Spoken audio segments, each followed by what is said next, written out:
Tuesday, March 22nd. Next up, we've got enough for our quorum for a meeting, so we're good on that.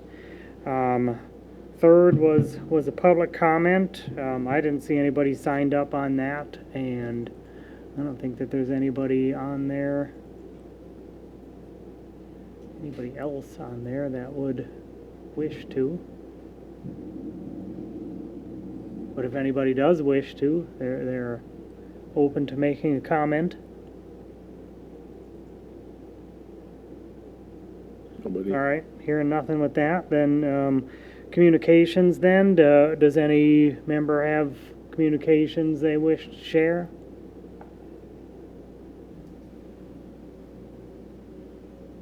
You know, there's a few things that we're just looking at as far as our TIF districts, and Dave's been doing some analysis on where we might land if the Emmy Roth deal goes through, so we're already doing some preliminary work on that. We imagine we'll be having conversations about amending that TIF district so we can capture that increment. Sure. Do we know whether or not, or are any of those going to involve the Business Park North Committee for any reason at all? Nothing? Okay. No, I think that technically is outside of that, That one isn't would it? be, Even right. though we always call it Business Park North, I think technically we're outside of that. Yep, okay. That was one question I had in the last meeting. I just forgot to ask it, but Yep. now I know. Outside of it. Okay. All right, no worries.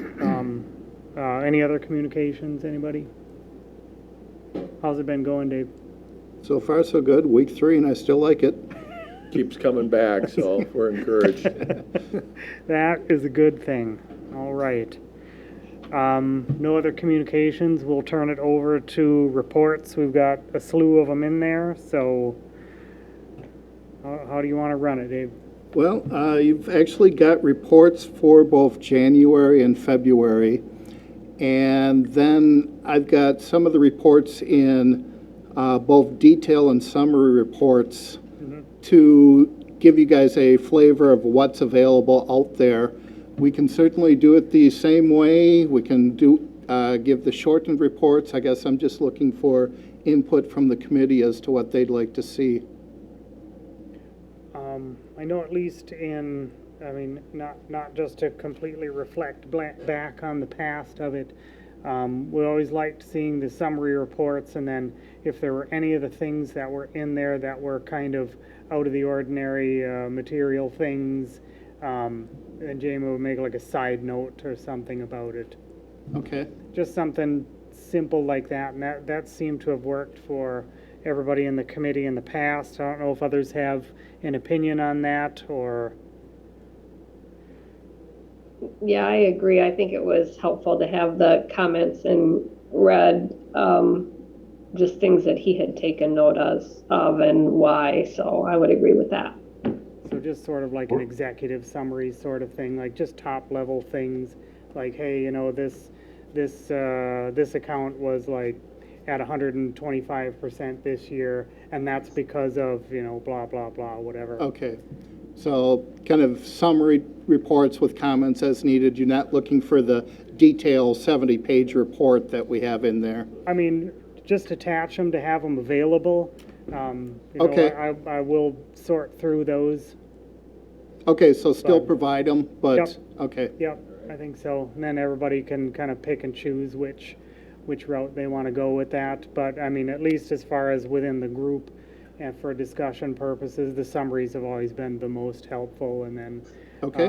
Jane would kind of go over and like the highlights, lowlights of the reports, and that seemed to work out. But otherwise, if you've got other ideas or things that you've used in the past that have been really helpful, you know, we're all ears Okay. on that too. If you I can was look- trying to look remember for me.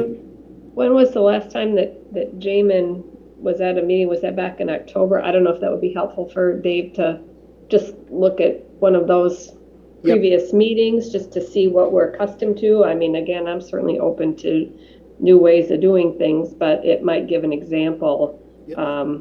of kind of what he had, you know, little he- notes he made and that sort of thing. He was actually at the December meeting, so I looked at the files created by him for the template. Okay, perfect. Oz, did you have something? That was exactly what I was gonna Oh, ask. yeah, or- yeah. Or mention. Yeah, not like we need, you know, we don't want you to reinvent the wheel or anything with it, just, but we're definitely flexible in as far as how Okay. you want to go about running that too. Okay? All right, do we want to look at some of the summaries of them then?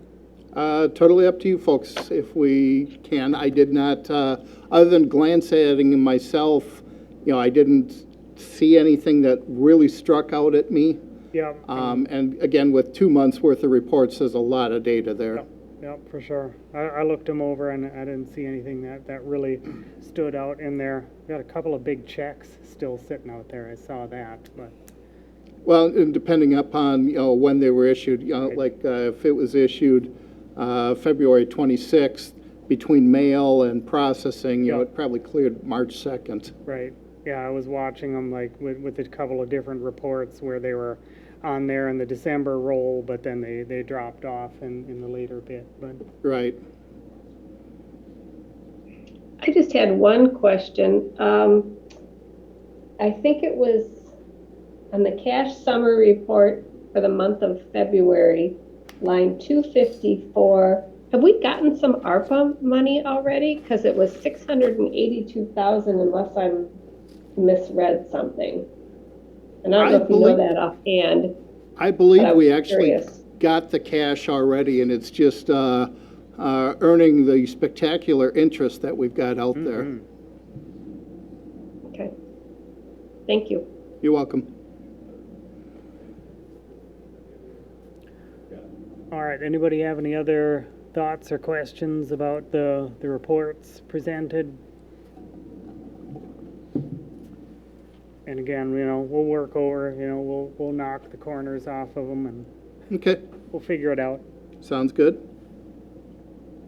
All right, if no other questions, comments on that, then we'll move into committee's business. And I will entertain a motion to, whoops, that is the next one, hold on. Oh, okay, well, I guess we did sort of the committee business, number 6 item in there where we were talking about how to report the reports and how we want to talk about those. Okay, so now I will entertain a motion to approve the March 8th finance minutes. So moved. Second. Second. I'm sorry, who made the ahead. motion? That was Mike. Engelberger, Thank you. and second by Ozzy. Ozzy, Yep. Oh, okay. All right, any other comments, questions, additions, edits? yeah. You can tell I didn't do them. Look how specific they are. Nice job. Did we, the only thing, I know I should be looking at it before I comment, but I don't even know if it's important, but did we adjourn in closed session? I thought there was a believe motion to that go into we open, did. but I I was think trying we to remember if we adjourned, actually adjourned in closed. I think we adjourned directly from closed because we were really running out of time. That might be a correction. I had a note to myself and then I meant to look at it a second time, so. So then should I delete the section about convening an open? Yeah. Yeah, 'cause you could do that. Yep, I yep. don't- That's a good catch. I wouldn't have remembered. Sometimes we close and Yeah, adjourn and close. Sometimes we open and adjourn at the same time. I don't know. I'll have to study my Robert's rules of what's supposed to be done. It's been a while since I looked at that. it's the Roberts rule under subsection willy-nilly. Oh, okay. That's how we do that. That's in the seat of our pants section? Yes, Okay. exactly. Yeah, that's why we need to let the finance guy run the meetings, right? Instead of the mayor. All right, so a motion and a second and no other questions. All in favor, aye.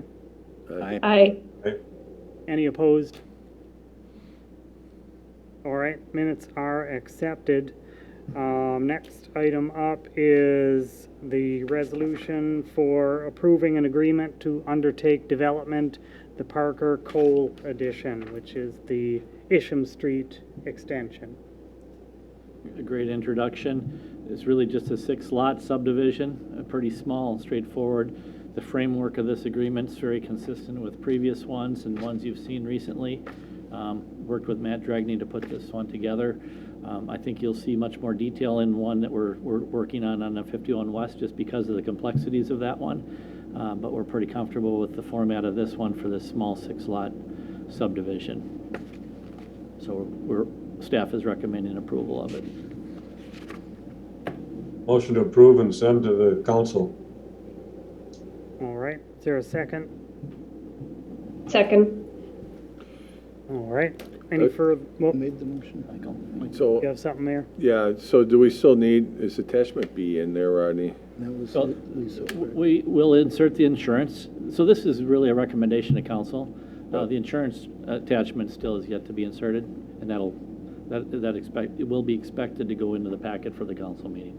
Okay. We're working with AJ and city attorney on that one attachment yet. Yeah, I know you were working on it today, and I didn't know if you got it finalized, but it'll be ready for council. We believe so. Much less of an issue on this particular development, but we should have it squared away for the council meeting in a couple weeks. Is the insurance bit gonna have more, is it gonna be highly specific, or is it closer to a boilerplate? So really, the insurance section of this just outlines the contractual requirements we have the developer's contractor to meet. So it's not our contractor doing the work.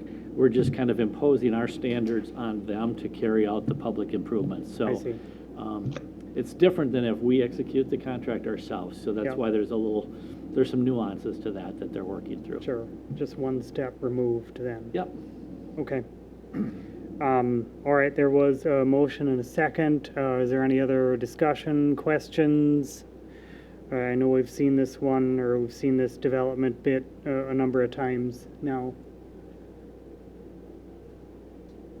All right, if there are none, then all in favor, aye? Aye. And are any opposed? All right, we'll make that recommendation to council and awaiting the insurance bit that's in there. All right, next item up is the resolution approving supplemental site investigation services related to contamination at the former Holly Milfab property located at 433 East South Street. This shouldn't come as too much of a surprise to at least the council members. They're aware of the reason we had to extend the contract with the Brink Development Team. It was related to additional investigation work that's required as part of the overall site, not just the Brink Phase 1, but the overall Milfab and the Brink Phase 1 area. This scope of work was put together by True North based on their working with the DNR to best understand what they thought they'd need to be doing at this time to address the additional scope of work that's envisioned for that contamination that they've determined needs to be further investigated. We should let you know that we all know that we're on a tight schedule to try to keep this rolling. Staff thinks this is an appropriate avenue to proceed. Nobody knew the exact cost, but you'll see most of it's actually related to lab analysis and actual sampling activities. The reporting activities aren't even as much of the amount as Right. one might anticipate in some respects. So. Yeah, the hands-on and the drilling equipment are really the crux of the cost in there, well, and the lab fees and that too. And I'll just iterate, the timing is critical. Getting the contractors on board even to do the site work, getting the boring activities and augering, getting their equipment scheduled. We're on a tight window to hopefully slip right into that to help accomplish what we're hoping to have available and complete in time for the closing in July. Right. And just to add, I had a conversation with Chris Valdorf last night from True North, and he was hoping to join us tonight for council, but he's actually serves on the town board in Barneveld, and they called a special meeting. Rodney and I had a meeting with them, a phone conference call with them last week, and basically we went ahead and scheduled the borings for next week in anticipation of this being approved. So if we don't approve it tonight, basically we'll have to cancel that appointment, and he said last night, basically we won't be able to schedule it for another month out. Right. So that's why we went ahead and locked in that date, but we can cancel it if the council's not comfortable moving forward tonight. Well, I mean, it certainly needs to be investigated. There's just no way you can break ground until you know a little bit more about it. So Right? the cart is before the horse in this case. Motion to move it forward. All Second. right, second on that. Michael and Ozzy. Does anybody have any questions or things you want to discuss further about it? I just had a general question, and I don't, it might be a really ignorant one because I don't know much about how this all happens, but I know there was some almost hope that what they'd found was a piece of railroad tie material. Is there any way they can, how do they go about making sure it's a representative sample? I mean, could that happen again, I guess? And I don't know if you know the answer to that, Rodney or Mayor Swadley, but that's what worries me is could they get another big old chunk and could we be in the same boat? Or do you know anything about that? Well, certainly, they've identified additional locations to run different samples.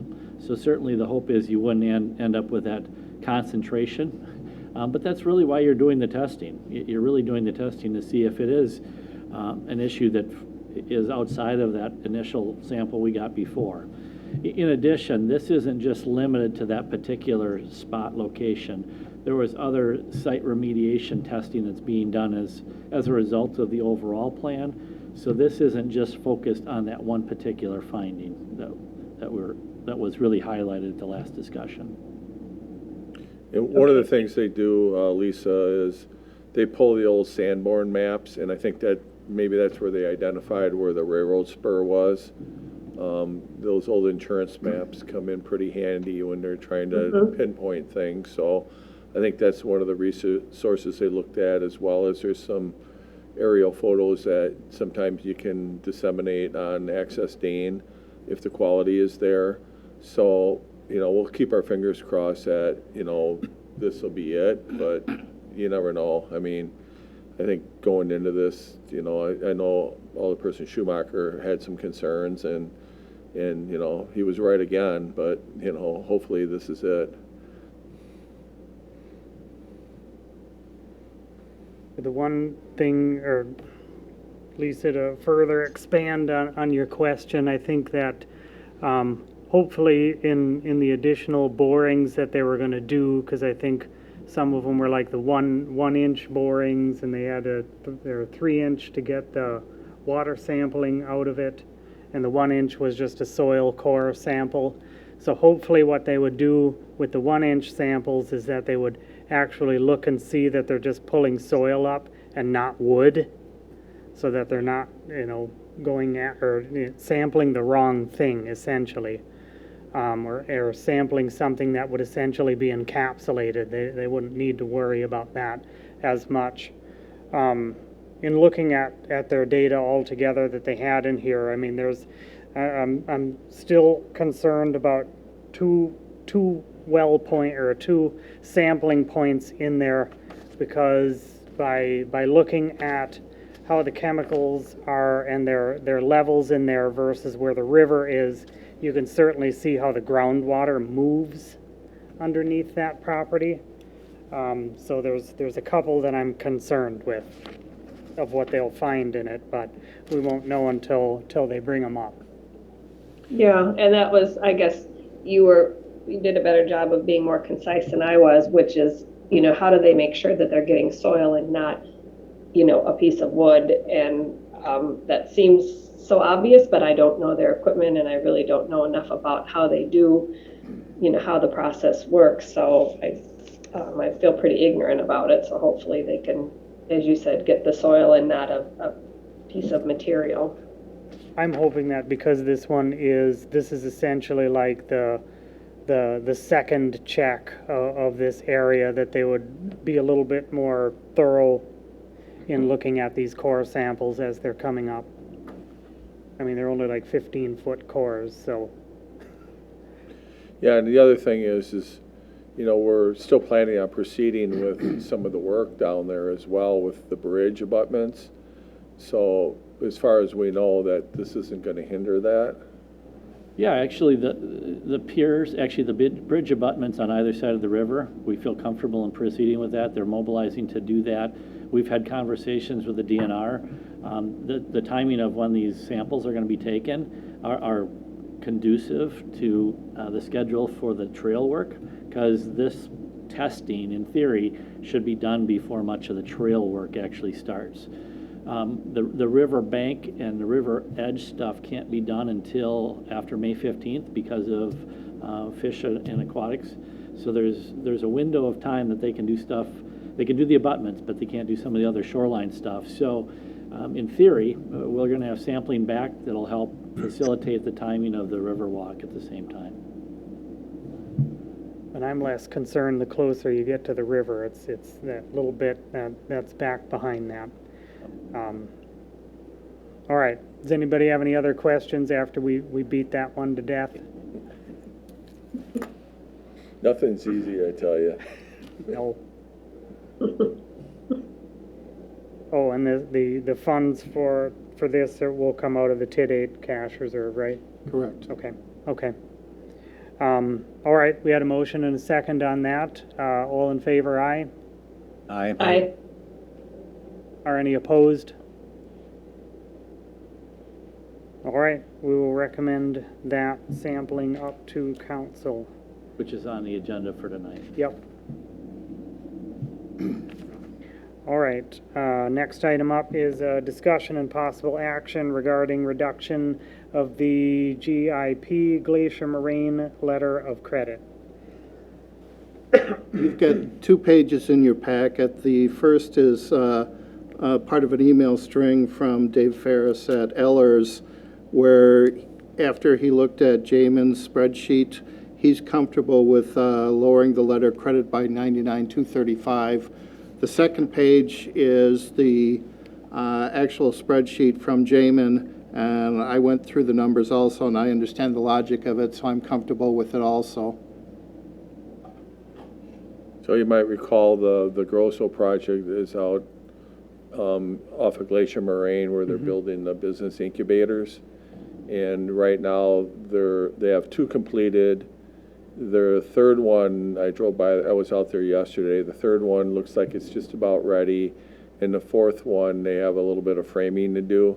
And I believe once the fourth one is done, they might meet their commitment. They're doing 6 total, but I think it took 4 in 3 years in order to hit their increment, something like that. And that's kind of reflected on that spreadsheet. So, you know, they've made a couple requests, and we told them that we were in transition. And, you know, once Dave got on board, him and Dave Ferris went to work on this, and this is the recommendation. Dave, what was do you remember what their original line of credit was? I'm going from memory. I thought I remembered seeing 655. Okay. Did we drop it once before by about 80 or so? 82? Does that sound at all familiar to anyone? Yep, I believe It does. you've reduced it once already. Yeah, and they're just trying to free up capital so they can do some other projects. I don't know if it'll be out there or not. They haven't come back to ask us for any additional land, but maybe they're just trying to free up the money to build the last 2 is the hope. But I know they have other projects in other communities as well. They do commercial and residential projects. And I know Bank of Deerfield is optimistic as to getting this done, so they may be, as you said, looking to release cash for other areas for their other jobs.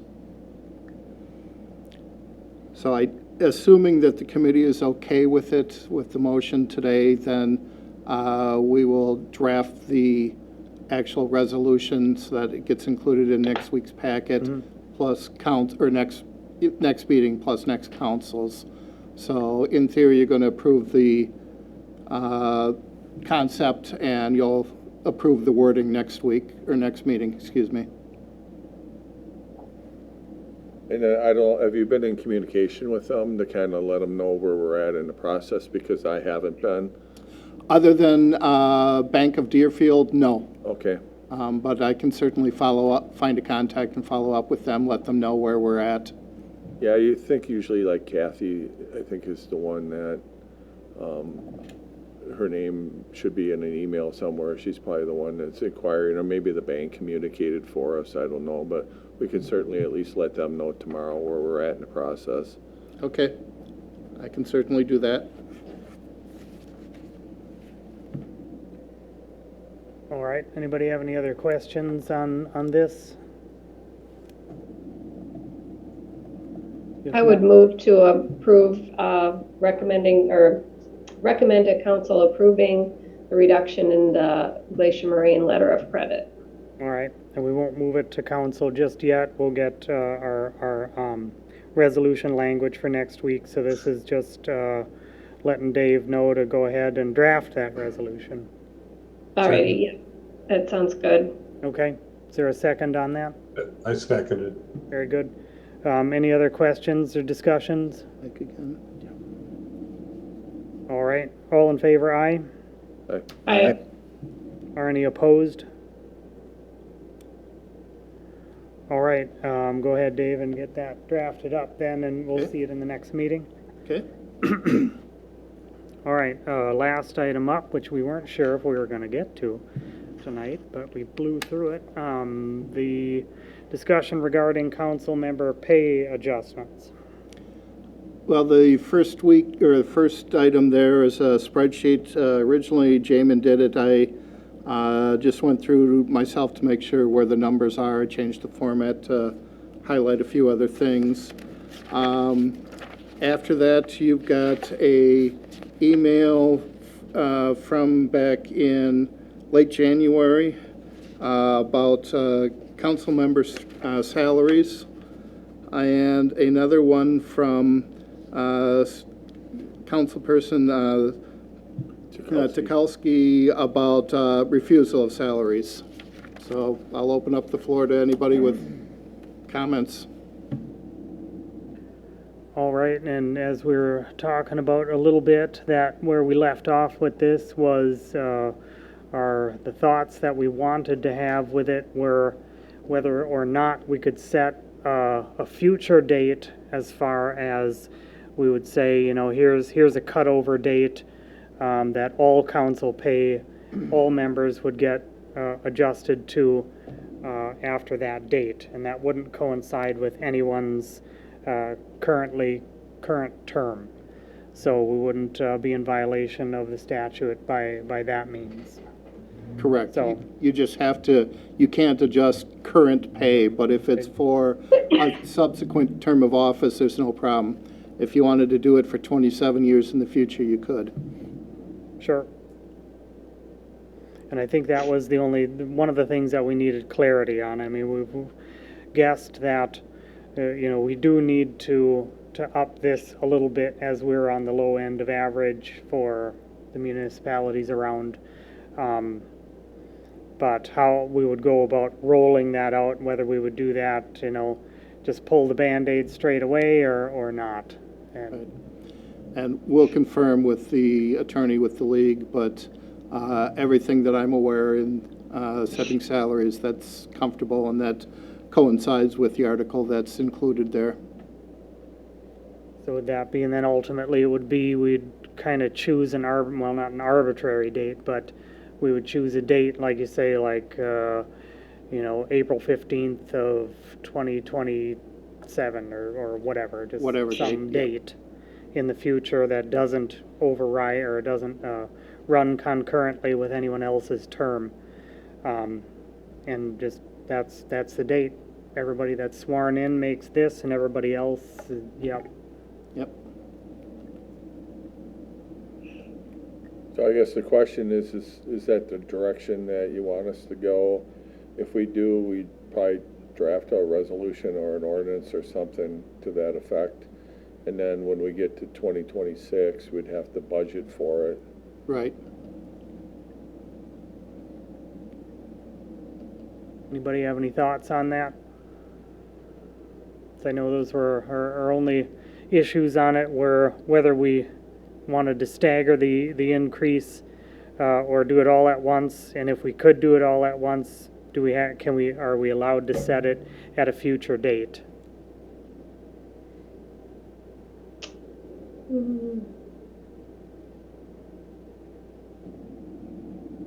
Is there a preference? Would you prefer to do it all at once at a future date, or would you prefer to phase it in, the next basically 3 years? It would be starting in 2023, we would have to budget for the first year in the fall of this year and keep doing that 3 years in a row. My opinion is that you don't phase it in, that you do it all at once. So it's fair to everybody. You don't have one person making $1 amount and another person making another dollar amount at the same time.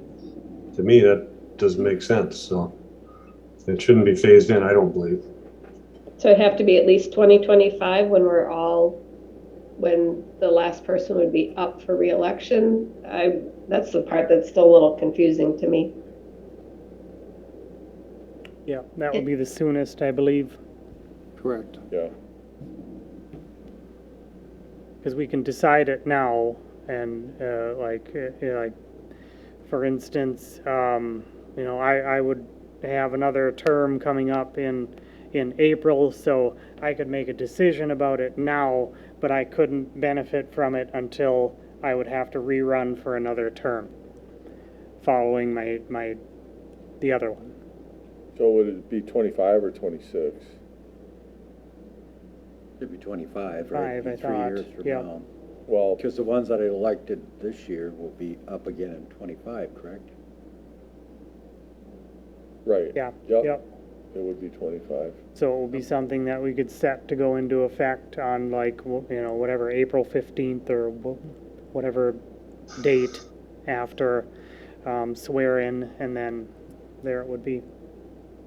Yeah, it would then be subject to the budget approval, I would think, somehow. Yep, that too. And then I think Joyce's issue is separate to that, so we Yep. can finish this one and then figure that one out. All right. I mean, I would side with Mike too, in that just, cut it all over at once, and then we don't have to revisit it for 3 years in a row. That'll make things a little bit easier. Then we can just look at a single budget item in 1 year. I mean, it's a little bit more to swallow at once, but we have that many years to begin to plan for it too. And I think long-term, I don't know if you want to put a trigger in there for future increases, or if you just want to let future councils figure that out. I'd let future councils figure that one out. I mean, if they're comfortable with that, or if they just don't feel like they're getting the best bang for their buck. I don't know. Because that one, some of them I think have something in their policy that has an inflator Yep. value. Yep. And if we don't do, and I don't know the legality of that, but they're doing it. But if you let the council do it, then how are you gonna make sure that somebody that's in office isn't voting for the next increase? Yeah, So I think that's that- why they probably tried to put the inflator in there, to avoid that going forward. Otherwise, you run into the same situation we That's could true. be in if we phase it in now. So I don't know if that's something you want us to investigate while we're doing this. I guess to be thorough, I would have a look at that and see if that would be, Did you follow that, Dave? I follow the logic. I don't think we can do it, but I can certainly ask the league about that. Okay. Yeah, because if we approve this in 2025, everyone's gonna be making the same, but then in the future, the council members that are on there will be right back to where they started, where the future ones will get it, but they can't because they're already in their term. right? That means you have to start planning 3 years ahead. Yep. Yeah, you're right. I don't know if we can do that in government. Maybe at the county level you can, but at the local level, I don't know. I can tell you it's hard at the county level, too. Well, Mike's gonna find out here shortly. Sure it is. So we'll look at that as Okay. well. Is that enough direction on that, Dave? Yep. And All then, right. yeah, And we'll address what Joyce had brought up about council members being able to essentially forego their salary by choice. And we would just have to, add a section, amend a section into one. yeah, I think Joyce had done some work on that. Mhm. Joyce, do you want to walk us through that? Yeah. Because it gets sworn in after. Sure. Really, what I did was I remembered that that idea had come to mind as a new member of council, and I did a simple Google search on whether or not it was possible for a municipal elected official to decline a salary in Wisconsin, and instantly the statutes came up. So it's already on the books as a statute, and so I just borrowed from that and suggested, and this may not be the best route, but it occurred to me that this might be a simple procedural change rather than make it too complicated. I did look at the ordinances we have. The trick with the idea is that it has to happen if someone is going to decline the salary, they have to express their wish before they take the oath, which makes sense. So I included a form that, or a page that would explain to alders and newly elected alders in particular that this option was available. I tried to keep it simple, but I don't know the underlying mechanism here, whether it creates a lot of work for somebody. So unless you have a question, that's basically what I did. And just a general comment, I do remember that you can get rid of, decline at the beginning of your term. You have to do it before it starts. I also seem to remember something about IRS constructive receipt, though. And I'm going probably 15 years back in memory. I think one of the corp councils I worked with said that from tax-wise, you have to accept it and then donate the difference back to the government.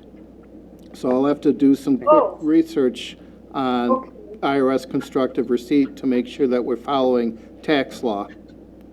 If that's the case, that would be fine. I mean, that really does the same job to me. That's true. So you're suggesting they might still have to pay income taxes on that? Correct. Sure, that makes sense. And then a person like me could just grant that back to the city.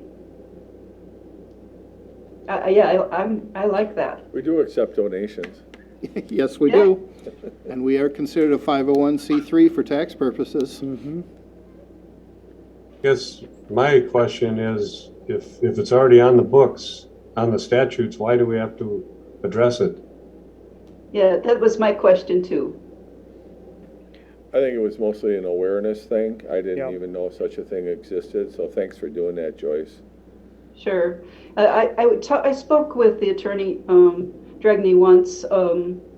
Actually, it was Rachel, I guess, who explained that some things don't need to be amendments in resolutions and that sort of thing. It's possible just to do a procedural change. So I guess I wanted to include, I think I said in my suggestion that I thought it would be good to have a sheet that would at least alert people, because I'm not sure how they would know. I don't know how I would have known if this was an option when I joined council. So it has to, somewhere there has to be, an on-off switch where people get the information as either as part of their orientation. I'm not sure what's best there, but in some way they have to be informed of it. What I would suggest is have the city clerk, once everybody who is elected she could just send out a welcome packet, and that information could be included in that. That way they're aware of it before day one, because that's when they would have to refuse the salary. Yep, that sounds great. Yeah, it really has to be done before you take the oath, and that's kind of tricky, especially during a pandemic.